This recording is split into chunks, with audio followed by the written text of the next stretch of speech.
A Conquista da Felicidade, por Bertrand Russell, parte 8. Capítulo 8. Mania de perseguição. Em suas modalidades mais graves, a mania de perseguição é uma forma reconhecida de loucura. Algumas pessoas imaginam que outras querem matá-las, mandá-las para trás das grades ou causar-lhes qualquer outro tipo de dano. Quase sempre o desejo de protegerem-se contra os perseguidores imaginários leva-as a atos de violência, que geram a necessidade de restringir-lhes sua liberdade. Como muitas outras formas de loucura, esta não é mais que o paroxismo de uma tendência que não chega a ser infrequente em pessoas consideradas normais. Não pretendo falar sobre suas formas extremas, que são da alçada dos psiquiatras.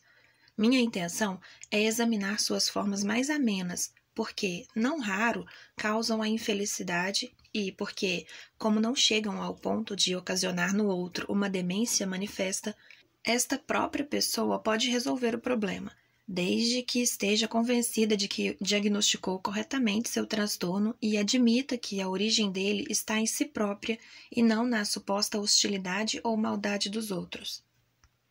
Todos nós conhecemos esse tipo de pessoa, homem ou mulher, que, segundo suas próprias explicações, é vítima constante de ingratidões, maus-tratos e traições. Em geral, tais pessoas gozam de muita credibilidade e ganham a simpatia daqueles que não as conhecem há muito tempo. Em termos gerais, não há nada de inverossímil em cada história que contam. É verdade que às vezes ocorrem mesmo os maus-tratos de que se queixam. O que acaba despertando as suspeitas do ouvinte é a verdadeira multidão de pessoas ruins que o sofredor teve a desgraça de encontrar. Segundo a lei das probabilidades, as diferentes pessoas que vivem em determinada sociedade sofrerão, ao longo de sua vida, mais ou menos a mesma quantidade de maus-tratos. Se uma pessoa de certo ambiente declara ser vítima de um maltrato universal, o mais provável é que a causa esteja nela própria e que, ou está imaginando afrontas, que na verdade não sofreu, ou se comporta inconscientemente de tal forma que provoca uma irritação incontrolável. Por isso, as pessoas experientes não conseguem acreditar naquelas que se dizem invariavelmente maltratadas pelo mundo e, alegando a falta de solidariedade deste, tentam confirmar sua opinião de que todos estão contra elas. Na realidade, trata-se de um problema difícil, porque se torna mais forte tanto com a compreensão alheia quanto com a falta dela. A pessoa com tendências à mania de perseguição, quando percebe que o interlocutor está acreditando em uma de suas histórias de má sorte, enfeita-a até os limites da própria credibilidade. Em contrapartida, se pressente que não estão lhe dando crédito, já passa a considerar isso mais um exemplo da maldade da humanidade para com ela. Esta doença só pode ser curada com compreensão e esta deve ser transmitida ao enfermo para que lhe sirva de remédio. Neste capítulo, proponho-me apenas sugerir algumas reflexões gerais que permitirão a cada indivíduo detectar em si os elementos da mania de perseguição, que, em maior ou menor grau, existe em quase todos nós, para que, uma vez detectados, possam ser eliminados. Isso é um fator importante para a conquista da felicidade, já que é inteiramente impossível estarmos felizes se acharmos que todo mundo nos trata mal. Uma das formas mais universais de irracionalidade é a atitude adotada por quase todo mundo em face da maledicência. Muito poucos resistem à tentação de dizer algo malicioso acerca de seus desconhecidos e, às vezes, até dos amigos. Mas quando uma pessoa toma conhecimento de que disseram algo contra ela, enche-se de assombro e indignação. Ao que parece, nunca ocorreu a pessoas assim que, da mesma forma que elas criticam os outros, estes fazem o mesmo em relação a elas. Esta é uma modalidade amena da atitude que, quando levada ao paroxismo, conduz igualmente à mania de perseguição. Esperamos que todo mundo sinta por nós esse terno amor e esse profundo respeito que nos devotamos. Não nos ocorre que não podemos esperar que os outros pensem de nós algo melhor do que nós pensamos a respeito deles. Mas isso não passa por nossa cabeça, porque nossos próprios méritos são grandes e evidentes, enquanto os méritos alheios, se é que existem, só são visíveis para olhos bondosos. Quando nos inteiramos de que determinada pessoa disse algo horrível a nosso respeito, lembramo-nos das 99 vezes em que nos abstivemos de expressar justas e merecidas críticas a seu respeito e nos esquecemos da 100ª vez, quando, em um momento de fraqueza, declaramos o que considerávamos ser verdade sobre ela. Abre aspas. Então, é assim que ela me paga? Fecha aspas. Pensamos. Do ponto de vista da pessoa em questão, nossa conduta parece exatamente igual à dela. Ela não leva em conta as vezes em que nos calamos, apenas a 100ª vez, quando efetivamente dissemos algo.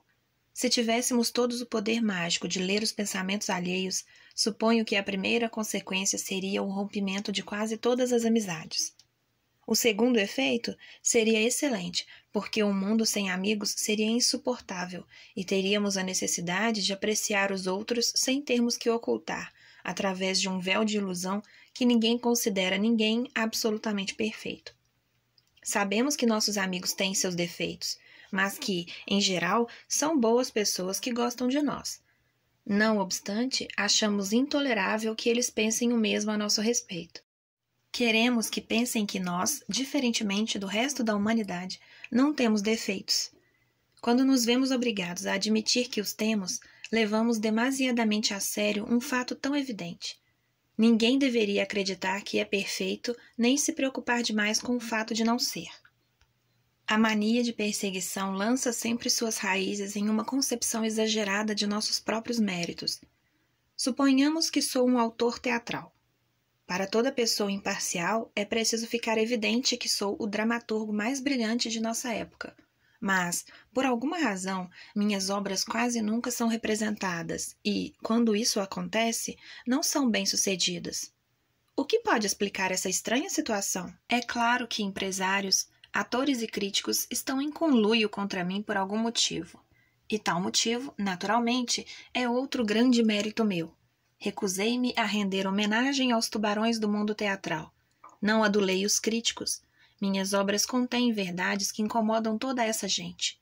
E, assim, meus méritos transcendentais definham-se sem serem reconhecidos.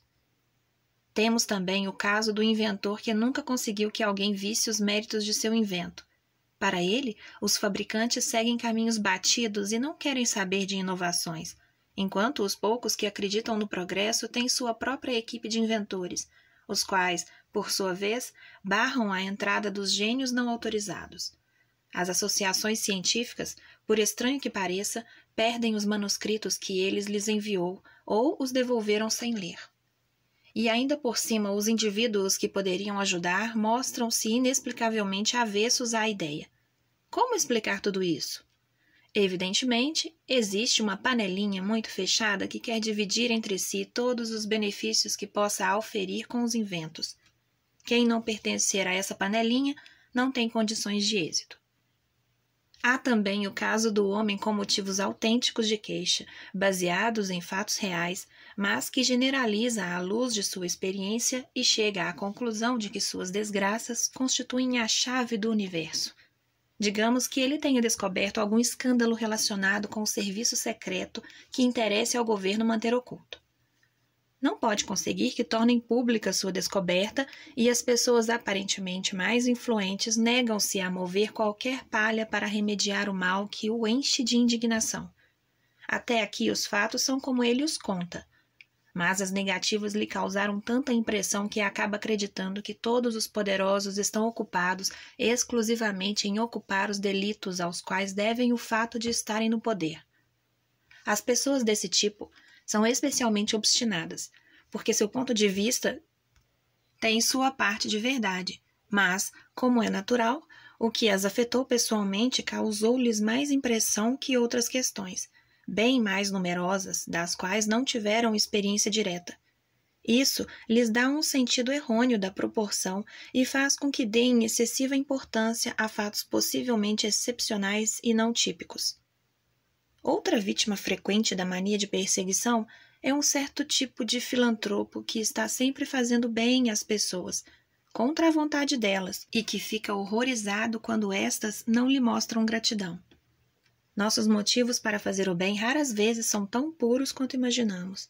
A ânsia pelo poder é insidiosa, Possui muitos disfarces e, em geral, esta é a fonte do prazer que obtemos ao fazer aquilo que julgamos ser o bem para os outros. Mas há um outro elemento relativamente comum. Em geral, abre aspas, fazer o bem, fecha aspas, às pessoas consiste em privá-las de algum prazer. A bebida, o jogo, a ociosidade ou qualquer outra coisa do gênero. Neste caso, há um elemento que é típico de grande parte da moral social, a inveja que sentimos daqueles que se acham em condições de cometer pecados, que evitamos apenas para conservar o respeito de nossos amigos. Aqueles que votam, por exemplo, a favor da proibição de fumar, leis como essa existem ou existiram em vários estados dos Estados Unidos. São, evidentemente, não fumantes para os quais o prazer que outros obtêm do tabaco é uma fonte de dor. Se esperam que os fumantes inveterados formem uma comissão para agradecer-lhes por emancipá-los de tão odioso vício, é possível que fiquem decepcionados. Então começam a pensar que dedicaram sua vida ao bem comum e que aqueles que mais motivos teriam para lhes ser gratos por suas atividades benéficas parecem não ter a menor ideia disso. Antes, esse mesmo tipo de atitude podia ser observado no tratamento das senhoras para com suas criadas, cuja moralidade procuravam proteger. Mas hoje, o problema do serviço doméstico se acentuou de tal forma que essa benevolência para com as criadas se tornou menos comum. Nos altos escalões da política acontece algo muito parecido. O estadista, que foi pouco a pouco concentrando todo o poder em sua pessoa para ter condições de realizar os nobres e elevados propósitos que o fizeram renunciar ao conforto e entrar na arena da vida pública, fica assombrado com a ingratidão das pessoas quando estas se voltam contra ele. Nunca lhe ocorre pensar que seu esforço pode ter algum outro motivo fora do interesse público ou que o prazer de tudo controlar inspira em alguma medida suas atividades. Pouco a pouco, parece-lhe que as frases habituais dos discursos ou da imprensa do partido expressam verdades e ele confunde retórica partidária com uma autêntica análise dos motivos. Desgostoso e desiludido, retira-se do mundo, depois que o próprio mundo o abandonou, e lamenta haver tentado uma tarefa tão ingrata como a busca do bem-estar público. Tais exemplos me sugerem 4 máximas gerais, que poderão servir de poderoso preventivo contra a mania de perseguição, desde que admitamos sua veracidade. Primeira, lembre-se que seus motivos não são sempre tão altruístas quanto lhe parecem. Segundo, não superestime seus próprios méritos. Terceira, não espere que os outros se interessem por você tanto quanto você se interessa por si mesmo. Quarta, não creia que as pessoas pensem tanto em você a ponto de terem um interesse especial em persegui-lo. Tenho algumas palavras para cada uma dessas máximas. Desconfiar de nossos próprios motivos é especialmente necessário para filantropos e executivos. Essas pessoas têm uma visão de como deveria ser o mundo, ou uma parte do mundo, e sentem, ora com razão, ora sem ela, que, ao tornar realidade sua visão, estão beneficiando a humanidade ou, ao menos, uma parte dela. Não percebem que cada um dos indivíduos afetados por suas atividades tem tanto direito quanto eles a ter sua própria opinião sobre o tipo de mundo que deseja. Os executivos estão completamente seguros de que sua visão é acertada e de que toda a opinião contrária é errônea. Mas sua certeza subjetiva não traz nenhuma prova de veracidade objetiva. Na verdade, a convicção deles é quase sempre uma mera camuflagem para o prazer que sentem ao contemplar a mudança que promoveram. E, além da ânsia pelo poder, existe outro motivo, a vaidade, que nesses casos atua com muita força. O altamente generoso idealista que se apresenta ao parlamento, e nisto falo por experiência própria, fica assombrado com o cinismo do eleitorado, quando este supõe que o candidato deseja apenas ter a honra de escrever, abre aspas, membro do parlamento, fecha aspas, sob seu nome. Terminada a campanha, com mais tempo para pensar, ocorre-lhe que, no fim das contas, esses eleitores cínicos podiam estar certos. O idealismo assume estranhos disfarces por motivos muito simples e, por isso, não chega a cair mal em nossos homens públicos uma certa dose de cinismo realista. A moral convencional impinge um grau de altruísmo que não está ao alcance da condição humana, e aqueles que se acham orgulhosos da própria virtude não raro imaginam que alcançaram esse ideal inatingível. A grande maioria das ações humanas, incluindo as ações das pessoas mais nobres, ocorre por motivos egoístas, e isso não devemos lamentar, pois, se assim não fosse, a espécie humana teria perecido. Um homem que dedicasse todo o seu tempo procurando fazer com que os outros se alimentassem, esquecendo-se ele próprio de comer, morreria. Claro que poderia comer só o suficiente para recobrar as forças necessárias para lançar-se de novo ao combate contra o mal, mas é duvidoso que o alimento, consumido dessa forma, fosse adequadamente digerido, já que não estimularia de forma desejável o fluxo da saliva. Portanto, é preferível que o homem coma, porque desfruta da comida, a se dispor a dedicar algum tempo a comer, inspirado exclusivamente por seu interesse pelo bem comum. O que estou dizendo sobre a comida pode ser dito a respeito de tudo ou mais. Aquilo que precisamos fazer só poderá ser realizado corretamente com a ajuda de um certo entusiasmo, e é difícil haver entusiasmo sem algum motivo pessoal. Desse ponto de vista, teríamos que incluir entre os motivos pessoais os que dizem respeito às pessoas biologicamente aparentadas, como o impulso de defender a mulher e os filhos contra os inimigos. Este grau de altruísmo faz parte da condição humana normal, mas o grau inculcado pela ética convencional, não, e, muito raramente, chegamos de fato a alcançá-lo. Portanto, as pessoas que desejam ter uma alta opinião de sua própria excelência moral precisam persuadir a si próprias de que atingiram um grau de abnegação que é muito improvável alcançar. É precisamente aqui que o esforço por ascender à santidade relaciona-se com o auto-engano, um tipo de erro que facilmente conduz à mania de perseguição. A segunda de nossas 4 máximas, a que diz que não devemos superestimar nossos próprios méritos, já foi aqui comentada anteriormente, no tocante às questões morais. Mas tampouco devemos superestimar outros méritos que não são do tipo moral. O dramaturgo cujas obras nunca obtêm êxito deveria examinar com calma a hipótese de suas obras serem ruins. Não deveria rejeitar essa hipótese de antemão como algo evidentemente insustentável. Se descobre que ela se acha de acordo com os fatos, deveria aceitá-los, como o fazem os filósofos indutivos. É verdade que a história tem muitos exemplos de mérito não reconhecido, mas, de qualquer forma, são muito menos numerosos que os casos de mediocridade reconhecida. Se determinado homem é um gênio que sua época não parece disposta a reconhecer, fará bem se persistir em seu caminho a despeito disso.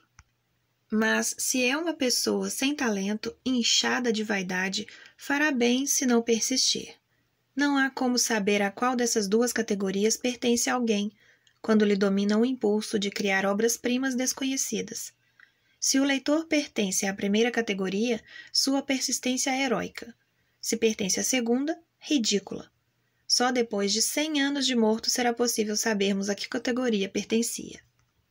Enquanto isso, se você suspeita que é um gênio contra a opinião de seus próprios amigos, existe uma prova que talvez não seja infalível e que consiste no seguinte: você produz porque sente a necessidade urgente de expressar certas ideias ou sentimentos, ou o faz motivado pelo desejo de aplauso.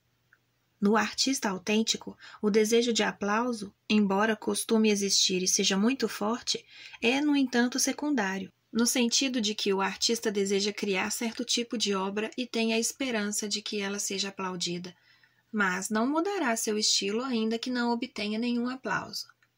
Em troca, o homem cujo motivo primário é o desejo de aplauso carece de uma força interior que o leve a um modo particular de expressão e até poderia fazer um tipo de trabalho inteiramente diferente.